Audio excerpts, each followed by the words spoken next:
Sige mga tao, makaisang buwan ang nakalipas, binigyan ng Espanya ng legal status ang 500,000 migrante para talunin ang far-right. Iyan ang motibo sa likod niyan, para talunin ang far-right. Ayos? Hindi ito teorya ng sabuatan. Hindi ito isang pagmamalabes. Hindi ito isang eksaherasyon. Pakinggan ninyo ang woke na politikong Kastila na ito. Hiniling ko sa mga migranteng na brainwash ng lipunan na huwag kaming iwan sa matinding pasismo. Siyempre, gusto rin naming bumoto sila. Oo, siyempre, nakuha na namin ng mga papeles, regularisado na, at susunod na naming kunin ang nasyonalidad o pagbabago ng batas para makaboto. Oo, sana nga yung teorya ng pagpapalit. Talagang umaasa ako na tuluyan nating mapaalis ang mga pasista at rasista. Ang bansang ito ay para sa mga migrante at mga manggagawa. O naman, gusto ko talaga na magkaroon ng pagpapalit. Malinaw na hindi pinapakita ng boses na ito ang pagiging wala niya sa sarili. Dahil makikita mong sumisigaw siya, humihiyaw siya. Malinaw na AI translation ito. Ganito karadikal at hindi matino ang mga taong ito. Pagpapalit sa mga pasista, pagpapalit sa mga rasista, pagpapalit sa mga umaasa lang, at magagawa natin ito kasama ang mga manggagawa ng bansang ito. Kahit ano pa ang kulay ng balat mo, kung ikaw man ay Chino o itim. Si Morona at ang lahat ng babaeng manggagawa sa bansa. Sabi niya, dapat matalo at mapalitan ang mga makakanang katutubong Kastila. Kaya nagdadala tayo ng masisipag na migranteng manggagawa. Tinawag niyang palamunin ang mga katutubo. Sino ang mga migranteng tinutukoy niya? Mga migranteng gusto pa niyang papasukin ng mas marami. Ito ang Espanya. Sabi niya, malugo tinatanggap sa Espanya ang mga taong ito para talunin ang mga katutubong Kastilang dulungkanang pasista at palitan sila ng mga taong ito. Tingnan mo, ito ang Espanya. Ito ang Espanya. Ito ang mga gusto niyang ipalit sa mga katutubo. Mga naglalakad na may itak at siyang magtatrabaho. Sila ang mga manggagawang tinutukoy niya. Hindi ito conspiracy theory. Hayagan nilang sinasabi ang replacement theory at umaasa silang tama ito. At syempre, tama nga ito. Si Pedro Sanchez ang mukha ng ideyang yan. Pakinggan natin siya. Halos isang buwan na mula na ibinigay niya ang talumpating iyon. Oo, nabigay ng paraan ang aking bansa para gawing regular ang katayuan ng 250,000 migranteng walang papeles. 250,000 tao na kasama natin araw-araw sa palengke, bus, paaralan ng anak natin at nag-aalaga sa ating magulang. Ang mga taong ipinakita ko lang sa inyo. Nagtatrabaho sa mga bukid at nakipagtulungan sa atin sa pagbuo nito. Matapos gawing legal ang 500,000 illegal na migrante, hulaan mong nangyari? Mas marami pang illegal na migrante ang nagsimulang pumunta sa Espanya. At pagkatapos, nataranta si Pedro Sanchez. At pagkatapos, nakiusap siya sa EU na tumanggap ng ilan. At alam mo ba? Pati ang EU, na todo kung magsikap at pinapangaralan ng mundo na tumanggap ng mas maraming asylum seekers, sinabi rin, ano bang ginagawa mo? Binabatikos ang Espanya sa Europa dahil sa legalisasyon ng 500,000 migrante. Maging ang EU ay nagtanong kung bakit nila ito ginawa. Hindi natin kayang panatilihin ito.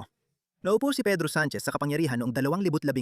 Ngayon, pakinggan ninyo ang isang politiko mula sa Espanya na nagsasalita tungkol sa epekto nito sa lipunang Espanyol. Di hamak na mas hindi ligtas ang mga kababaihan at batang babae sa Espanya dahil sa malawakang migrasyon. Halimbawa, halos 4 na beses tumaas ang kaso ng panggagahasa mula ng manungkulan si Pedro Sanchez. Noong 2017, mayroong 1,300 at 82 na naiulat na kaso ng panggagahasa. At noong nakaraang taon, umabot ito sa 5,363. Ito ay pataas ng 288%. Para nang bigyan kayo ng halimbawa, ito ay 50%. Ito ay pagtaas ng 288%. Sino ang mag-aakala? Kaya kapag pinapatugtog namin ang mga video ng mga taong ito na naglalakad, hindi ito eksaherasyon. Sa tingin ninyo, ano ang kontribusyon nila sa lipunang Espanyol? Anong maidadagdag nila? Lalapit sila sa mga babae ninyo. Tataas ang marahas na krimen, sexual na krimen, at mga umaasa sa iba. Hindi ko sila nakikitang IT expert o medical na profesional. Ano ang magagawa niya? Ano ang ambag niya sa lipunang Espanyol? Yung walang preno. Woke na babae ay sumisigaw na gusto naming alisin ang mga pasista. Pakiusap, huwag ninyo kaming iwan sa kanila. 288% ang itinaas ng panggagahasa sa mga babaeng Espanyol. 288. Para lang bigyan ka ng halimbawa, 15 na babae ang ginagahasa bawat araw. At ito pa lang ang mga alam natin. At sino? Hindi ko na kailangang sabihin, alam mo na. Ang Espanya ay bumaba ng 20 pwesto mula ika-5 hanggang ika-25 sa pandaigdigang ranggo ng kaligtasan at seguridad ng kababaihan mula noong 2018. Panglima ang Espanya sa pinakaligtas na bansa para sa kababaihan. Ngayon, ika-25 na lang ito. Bakit?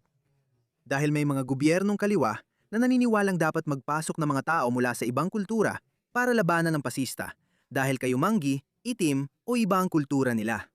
Akala nila lahat mabuti. Ang tunay na problema raw ay ang sarili nating mga pasistang galing dito mismo. Palitan natin sila ng mga doktor at inhinyero. Tingnan mo ang resulta.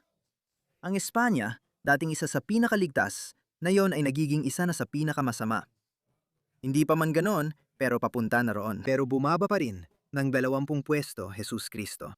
Nahuhuli na tayo sa mga bansa tulad ng Estonia, Singapore o ng mga Emirato. Sa lahat ng mga detensyon ng pulis, halimbawa sa Basque Country, 64% ay mga dayuhan. 3% ng lahat ng mga bilanggo natin sa mga kulungan sa Espanya ay mga dayuhan. Sa tingin ko, 5% lang sila ng populasyon, pero 33% ng mga bilanggo sa Espanya ay sila. Hindi nagsisinungaling ang estadistika. Hindi nagsisinungaling ang mga estadistika, pero itong mga tao na ito, itong mga siraulo, gusto nila. Sige, ayos lang. Gusto mong sirain ang sarili mong buhay o sarili mo? O di, tumira ka na lang doon. Bakit mo sinisira ang sibilisadong mundo para sa amin? At kapag sinabi kong kami, inilalagay kong sarili ko sa kalagayan ng mga karaniwang tao sa Espanya. At sa mga iyon, 34% ay galing sa Morocco. Sa mga rehiyon tulad ng Madrid, Catalonia at Basque Country, mga 50% ng mga bilanggo ay mga dayuhan. At sa kabuuan, 56% ng mga bilanggo na wala pang 22 taong gulang ay mga dayuhan. Kaya masasabi nating may malinaw na kaugnayan ang malawakang imigrasyon at karahasan. At masasabi rin natin na may ilang mga bansa at kultura na napatunayang mas marahas. Totoo lang naman. At hindi ito nakakalusot sa pansin. Hindi ako gaanong marunong tungkol sa politika sa Espanya. Hindi ko alam. Lahat ng ito ay anekdotal na ebidensya. Nakikinig ako sa mga kapareho ko ng pananaw. Pero sigurado akong magigising din ang mga tao sa Espanya at sasabihin, tama na. Hindi pwedeng payagan ito. Tingnan mo, ito ay isang football stadium sa Espanya at ang mga tagahanga ng football sa Espanya ay sumisigaw ng Pedro Sanchez, USOB.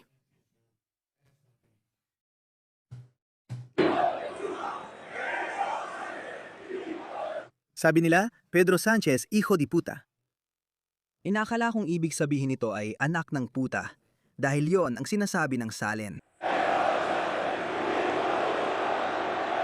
Ikaw ang puta! Ikaw ang puta! Mga pare, kaharap natin ngayon ang mga siraulo at panatikong ideolohikal. Akala natin dati Islamista lang, pero pati mga woke na nasa dulong kaliwa, panatiko rin. Hindi rin sila nagpapahuli sa pagiging panatiko gaya ng mga Islamista. Hindi na rin ito bago. Nakita natin ang Rebolusyong Bolshevik at iba pang rebolusyong komunista. Ang mga komunistang yon ay kasing radikal at panatiko rin sa kanilang mga paniniwalang ideolohikal, gaya ng kahit sinong matinding Islamista.